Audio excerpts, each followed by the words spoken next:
চাঁদাবাজিকে সমঝোতা বললেন মন্ত্রী। কড়া প্রতিক্রিয়া তাসনিম জারার। বাংলাদেশের রাজনীতিতে নতুন করে বিতর্কের জন্ম দিয়েছেন তরুণ রাজনীতিবিদ তাসনিম জারা। সম্প্রতি সড়ক পরিবহন খাতে অর্থ আদায়কে সমঝোতা হিসেবে উল্লেখ করার পর সংশ্লিষ্ট মন্ত্রীর বক্তব্যের তীব্র সমালোচনা করেছেন তিনি। তাসনিম জারা স্পষ্ট ভাষায় বলেছেন, পরিবহন খাতে চালক এবং মালিকদের কাছ থেকে সংগঠনের নামে যেভাবে টাকা নেওয়া হয় সেটি সমঝোতা বলা বাস্তবতাকে আড়াল করারই চেষ্টা। তার দাবি, এটি মূলত চাঁদাবাজি, যার প্রভাব পড়ে সরাসরি সাধারণ মানুষের পকেটে।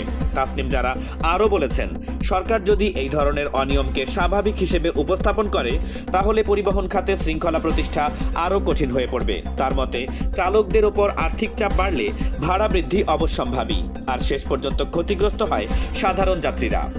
রাজনৈতিক বিশ্লেষকরা মনে করছেন, পরিবহন খাত বরাবরই ক্ষমতাকেন্দ্রিক নিয়ন্ত্রণ এবং অর্থনৈতিক প্রভাবের বড় ক্ষেত্র। তাই এই ইস্যুটি সামনে আসায় নতুন করে রাজনৈতিক উত্তাপ তৈরি হতে পারে। বিশেষ করে তরুণ রাজনীতিবিদ তাসনিম জারার সরাসরি অবস্থান বিষয়টিকে আলোচনার কেন্দ্রবিন্দুতে নিয়ে এসেছে।